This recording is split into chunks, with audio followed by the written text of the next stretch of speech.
everyone, to another episode of Millionaires Are Made. Today, we are talking about how to improve your intellectual health by the use of phone apps or the lack thereof.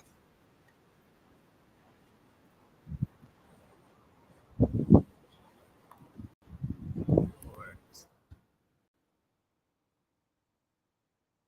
know how that just happened.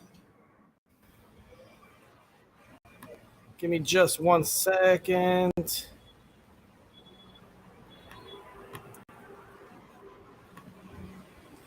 Sorry, we just added Instagram, so we gotta go live here.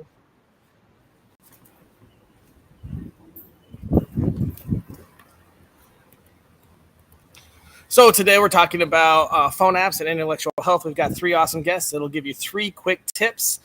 Before we really get started, there's three things that I would like to go over. First, we need more topics. So if you have anything you want to learn about or know about, anything in the world works on our show, please comment, message us, say hi.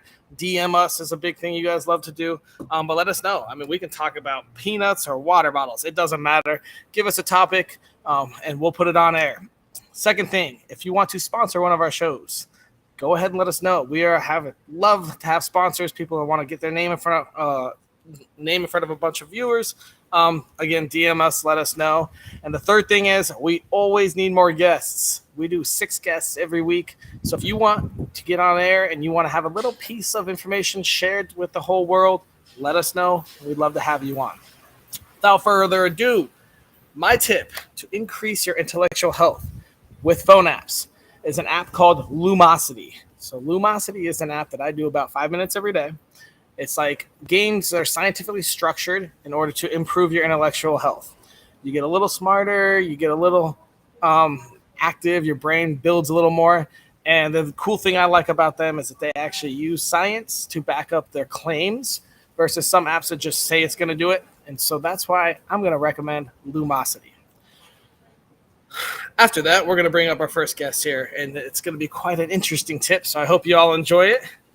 Hey, Christopher, how you doing? I'm doing all right. I've got a question for you, Christopher. Yeah, go for it. Who are you?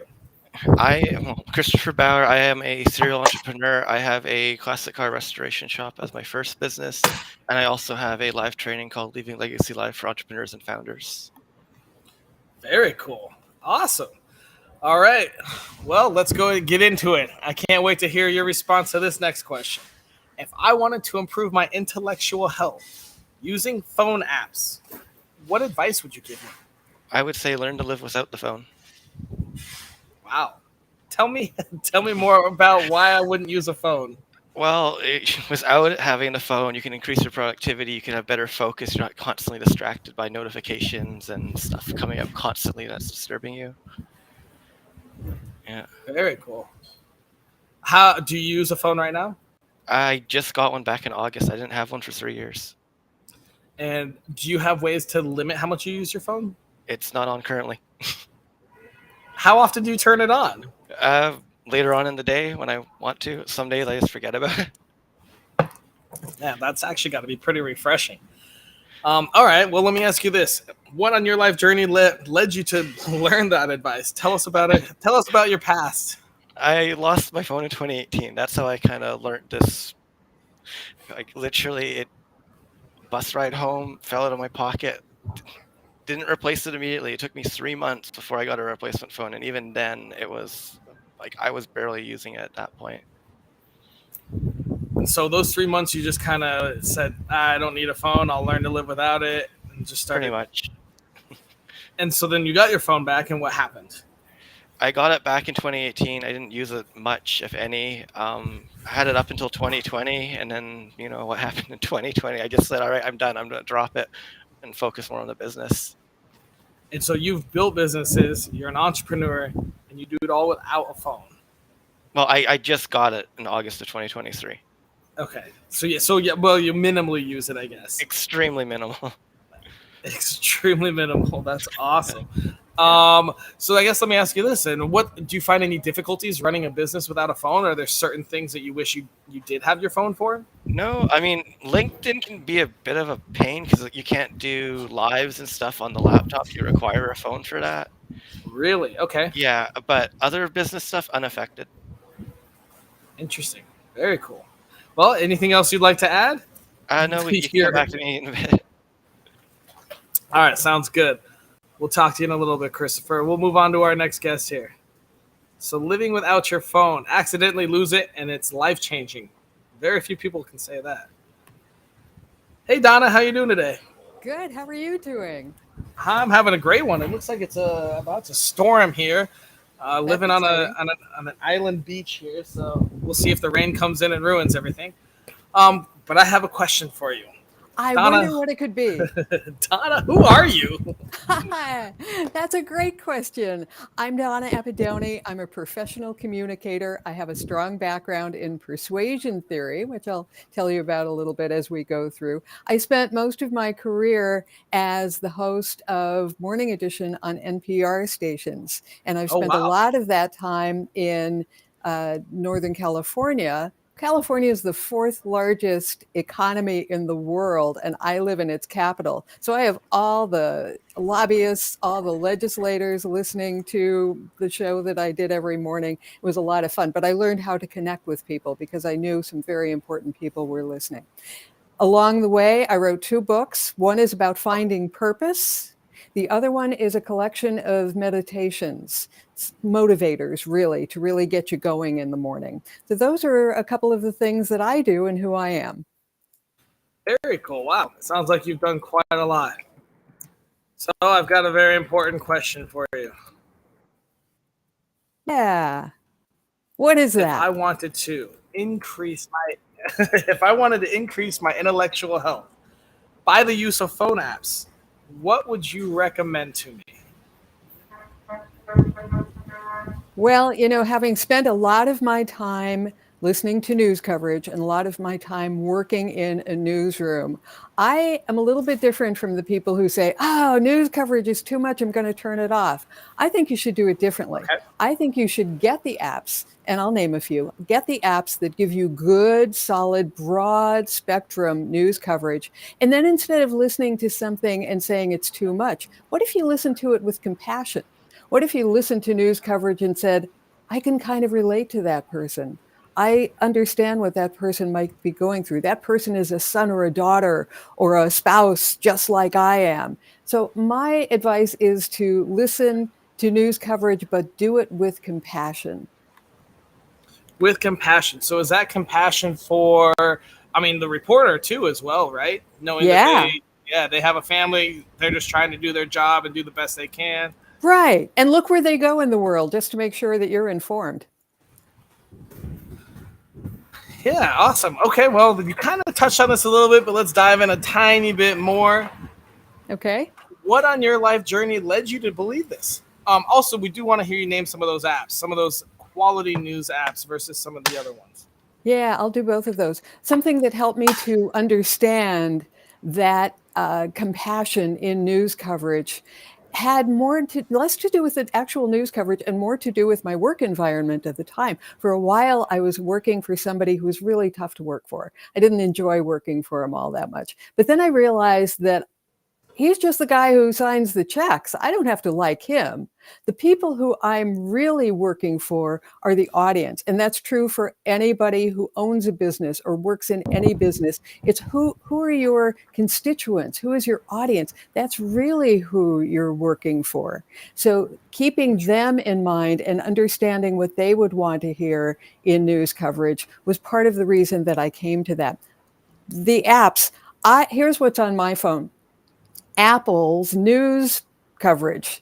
I know I have an iPhone and an iPad, and it's really not cool. A lot of people don't subscribe to that at all. But what I like about Apple's news app is that it's very broad. And there are other ones that do the same thing. Within that app, you'll find a lot of other apps. So they're selecting, they're curating, and I feel like I get a pretty broad look at news coverage that way.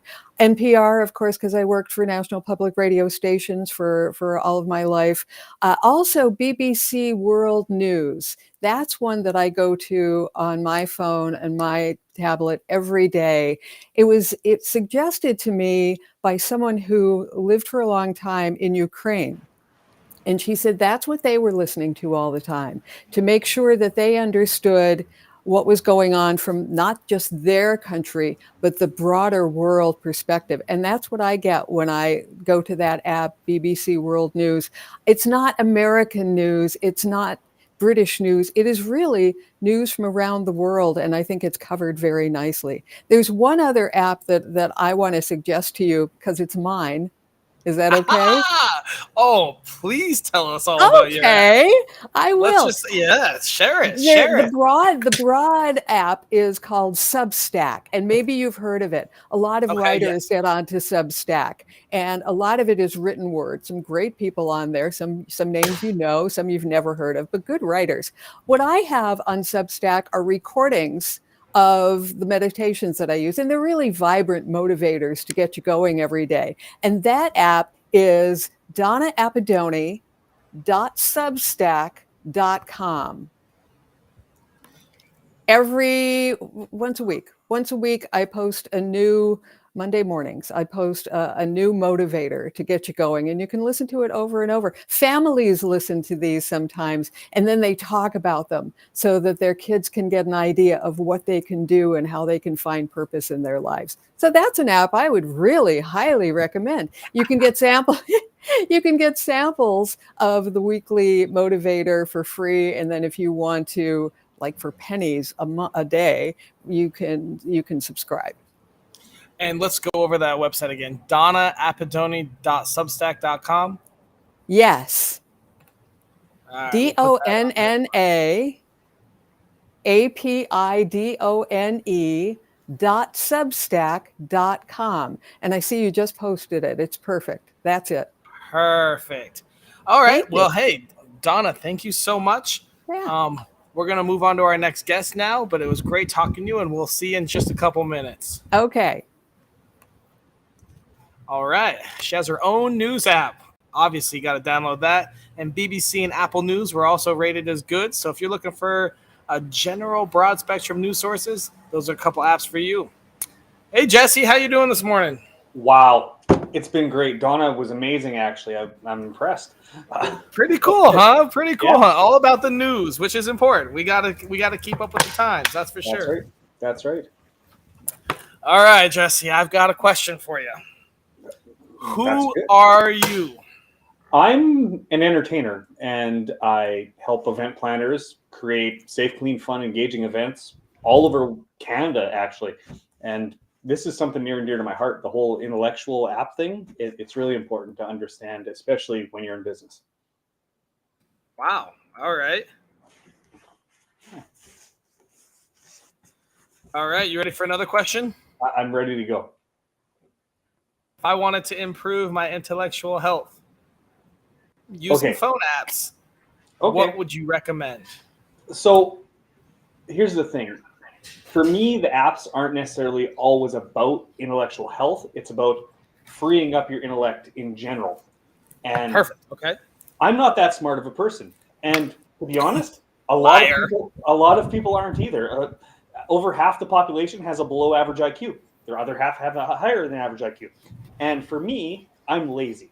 So I like to use the abilities of other people or the abilities of machines to make my intellect better, which is why I like to use AI specifically. I'm talking Google Bard, I'm talking ChatGPT, all those types of apps to really allow productivity to happen and allow me to expand not only my intellect, but my abilities as a person as well. Very cool. That's interesting. All right, let's see what happened on your life journey that led you to this kind of advice. So, as an entrepreneur, we all get bogged down with work, right? We're always trying to do 400 different things, and simple things like working with the media, for instance, that can be a full-time job for a person. And sometimes entrepreneurs like me just can't afford it, right? We don't all have $20,000 for a PR firm to be able to send out messages to all the media. With ChatGPT, it allowed me to write my press releases really, really quickly, literally input a 20-word prompt, and it shoots out press releases for me. It shoots out promo materials for me that are copywritten in a better way than I can actually do, in a better way that communicates with my ideal clients easier and better than I do. So it allows me to free up that space, and it allows me to see proven formulas that have been used before, but catered to my business as well. So not only does it increase my intellect as far as copywriting goes, as far as being able to do my own PR, it increases my time and just my general knowledge of how to do things. Very cool. All right. So what on your life journey led you to this then? Really? Not having enough time. That didn't answer the question, did it? Not having enough time and needing to do those different things within my business really led me towards the AI side of things and the robotic side of things that actually get things done quicker and easier for me. Do you have any app recommendations outside of ChatGPT? There's Google Bard. There's any CRM, to be honest. If you're managing a business, if you don't have a CRM, a customer relationship management system in place, you need to have that to have a sustainable business, right? So those types of things really do help to improve your productivity and your actual intellect too, because if you have those things, you can see the funnel, the process that you're putting your clients through, and refine it as well. It really helps to understand where you bring people into your business and how you shoot them through it. Sounds weird, but it works. Just a little. Awesome. Well, hey, thanks so much, Jesse. I think it's time for us to bring everyone out and do a little round robin. Absolutely. Hey, Christopher. Hey, Donna. How you guys doing? Hey, good. All right. Well, we're going to start. I will go ahead and refresh you real quick how to improve intellectual health with phone apps. My recommendation is an app that is science-based with research called Lumosity. You can do about 5 minutes a day and help increase your intellectual health. Christopher, what are your thoughts on that? Are you familiar with it? I've heard of it. I've never actually used it before. Probably because you don't have a phone. I do have one, but I barely use it. I'm just kidding with you. Donna, have you heard of it? Any tips on that or feedback? I have heard about it, but I've never used it. So you're inspiring me. Oh, man. I'm sure they got like a free trial or something somewhere that we can do. Jesse, have you ever heard of Lumosity? I have used it, actually, Okay. and it's pretty good. The different games that it features are challenging sometimes, which is kind of nice to see. Sometimes other things aren't quite as challenging. So. I agree with that. All right, Christopher, can you real quickly refresh us what your tip was? My tip was to learn to live without it. I love it. Donna, what are your thoughts? My thoughts on Chris? My thoughts on Christopher are that I hugely admire you. I think it's a great thing to do. I think too many of us get a little bit addicted to those devices, and the fact that you've been able to not only stay away from it, but maintain and sustain your business by staying away from it, I think is really admirable. My life has been, around technology, and even though I don't know how much of it works, I've always had to know where to go for answers and which buttons to push. And I think the fact that you've stepped away from it is very cool. Good for you. Yeah, I think that's actually really amazing. Inspirational, Christopher. I think we're all going to change our tips for next time. No phones. Jesse, what are your thoughts on Christopher's tip? Actually, it's what he first said was that it destroys focus. And I couldn't agree more. I think that phone in the wrong hands, just like any tool in the wrong hands, can completely destroy focus. And I don't necessarily think that it's throwing the phone into the garbage can. I think it's understanding that if we're trying to multitask on there, or if we've got Facebook popping up with 46 notifications while we're trying to do something, it destroys that focus. And while I don't necessarily agree with his tip, I understand the whole point of not necessarily having those other distractions happening that do destroy productivity. To hop on that, I know a lot of my circle and my entrepreneurial friends, I mean, I've been on Do Not Disturb since probably 2015. So all those notifications stay away until I'm ready for it. But I also feel like I don't use them, but I think there are some sort of focus apps out there, apps that, kind of help time or make you focus on a task.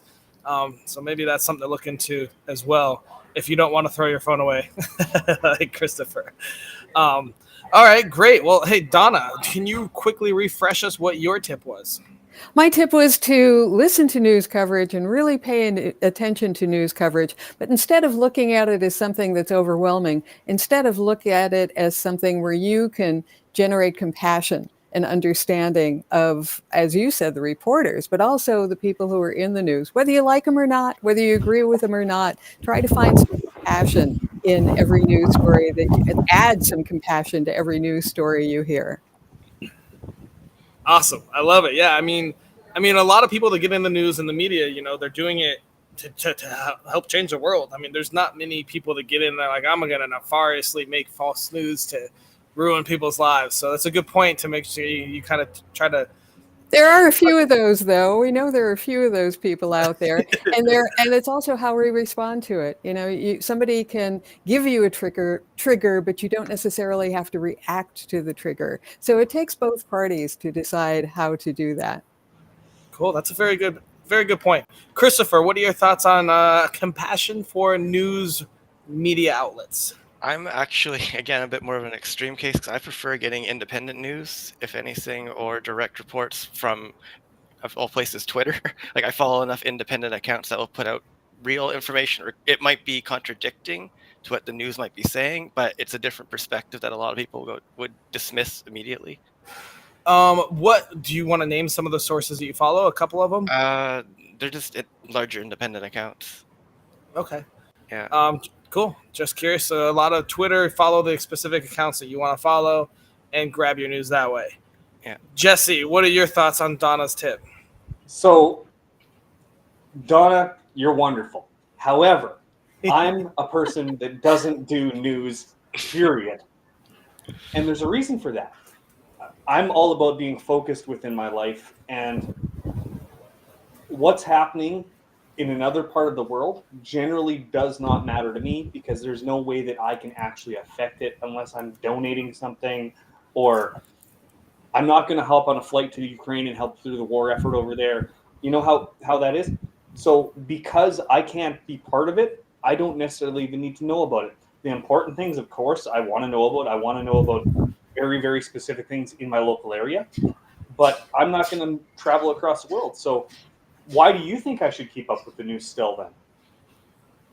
Is that a question you're asking me? Question for you. I think you should keep up with it because everything does connect you in some way to someone else. And that's kind of metaphysical and maybe sounds a little woo-woo, but I think it's true. And I think if you want to use Ukraine as an example, I think that there's a situation there where all of Europe could be affected by a war that goes sideways, and as it already has, and that will eventually affect the Americas. So I think maybe some of it does affect us a little bit more, even though it's indirect. But I don't think it's an argument. I certainly respect all sides of that, just as I respect all the people who are making news, whether I agree with them or not. So that's okay. That's your choice. Okay. And on that, a touch a little bit. I mean, especially economy wise, it's definitely affecting us. The war in the Ukraine specifically, and the war in Gaza obviously is going to affect macroeconomics, which will come down and hurt us. And when we're sending billions of dollars out there, whether you're for it or against it, that's going to affect us at some point as entrepreneurs. So, but I also want to respect what Jesse said, because if he doesn't feel, whether I think it affects him or not isn't important. It's how he feels it affects him. And if it's a distraction for him from other things he's doing with family and personal life and business, then that's a choice he makes. That's a valid point. Well done, Donna. Perfect. Yeah. One thing I've also heard about the news from a lot of news reporters is that local news kind of take the bias out. I don't know. All the big conglomerates, you can do whatever, think whatever, but a lot of your local news is something that you may want to get in touch with your reporters in your local city. Good point. All right, Jesse, can you give us a quick refresher on your tip? AI, basically using it to increase your productivity, increase your general intelligence of how things work, and to get more stuff done, be more focused. Very cool. Christopher, any thoughts on that? I actually when I got my phone back in August, I started using ChatGPT-2 for ideation and other business stuff. So, I've been using that tip, you could say. Awesome. I love it. Yeah, AI is definitely changing this. Donna, what are your thoughts? You use AI in your news app? I don't. And I have a question for Jesse about that. You know, the Screen Actors Guild was just on strike for quite some time, and AI was one of the issues. Do you ever find yourself concerned in your business or related businesses to yours? Are you ever concerned that AI might be giving incorrect information that then might get disseminated and further become even more infected? So yes, I'm very afraid of that all the time, specifically in my business, which you were in the media, and I don't know if you realize how hypnosis was treated in the media. So my business was hypnosis. It was basically, people said it was mind control. It's not. That's a bunch of hooey. But because I love Jesse. What's happening here?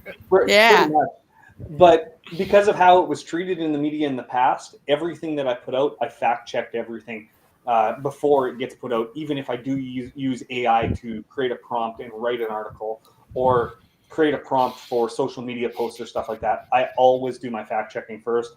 And I've been doing it since 2007. So for me, it's a pretty quick read through. I know what's right and what's wrong.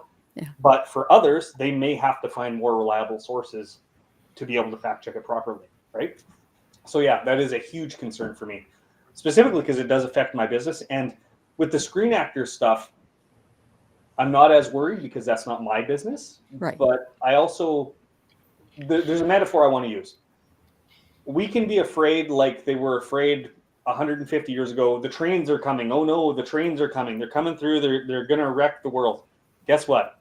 Trains made everything we have now, basically. Having that progress come through created the world that we live in. So we can either fall behind progress or we can catch up to progress. And if we fall behind, we're screwed, for lack of a better term. I just don't want the trains to crash too much. Only when Skynet takes over. On that note, a little bit, Donna, I mean, just like with news, you have to choose. Some news has major bias, and some news we try to make no bias. AI is going to be almost the same way. I mean, it's going to be privatized. Like, OpenAI and ChatGPT was built to not be privatized, but Microsoft has already changed that. So now it's like, okay, so do I read this really biased news and use this really biased AI? Then you're probably going to end up getting those biases. So it's going to be just as difficult as choosing your new media source as it is to choose your AI source. And I actually don't have a strong opinion on whether Jesse is correct or incorrect. I don't have that opinion of it. I just wondered what his reaction was and what his concerns were. Awesome. All right, guys. Well, this is going to bring us to my favorite part of the show. So we now have to create our weekly challenge that we will challenge you guys every day as well. It needs to cost $0 so that anybody in the world can do it in any country or any socioeconomic status and take less than 5 minutes a day. That will improve your intellectual health with phone apps. Any ideas so far?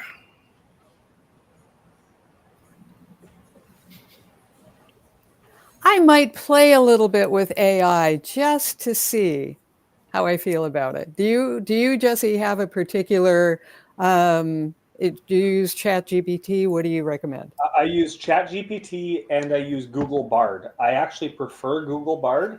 It seems like, just like the news media, it seems like a more rounded out app, I suppose.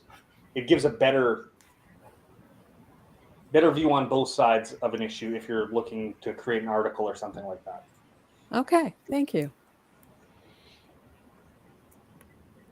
Any other ideas for a daily challenge? What about maybe setting aside an hour a day of no phone? Done. I'm actually a little bit closer to Christopher than I knew with that. Jesse, that'd be a good can you put start. your phone away for that? Oh, go ahead, Christopher. That'd be a good start, but I mean, there's still going to be, reaching over, grabbing it. Like it takes, you have to, if you want to really make that challenge more of a challenge of like a longer term way, would be start out with an hour a day and see if you can make it to a full day without using it. Because you can get to the full day, you can push it further from there. Full day without your phone. So that's a little chaotic for some of us, me particularly, and probably a lot of this world. But an hour a day. So I actually do that from at 6:30 I have an alarm set, and then at 8 p.m. I have another alarm set. So I know at 6:30 I have a half hour to kind of finalize if I'm doing anything. But I actually do an hour with like no electronics and no work. So I have an hour just to kind of like focus on whoever I'm with, or read, or do something like that as well. But yeah, I think that an hour without a phone a day. Do you guys think that maybe we should start with a half hour and make it a little easier? What are you guys' thoughts? I already know your answer, I can do an Christopher. hour. I think we should all step across the line just a little bit, because we have three people here who are kind of not in agreement, even though we like each other a lot. I can see that, but we're not quite in agreement on certain things. What if each one of us stepped over that line a little bit and spent just a little bit of time of our day every day in the next week doing something that we're not comfortable with that one of the other ones does? Okay, can you give us examples?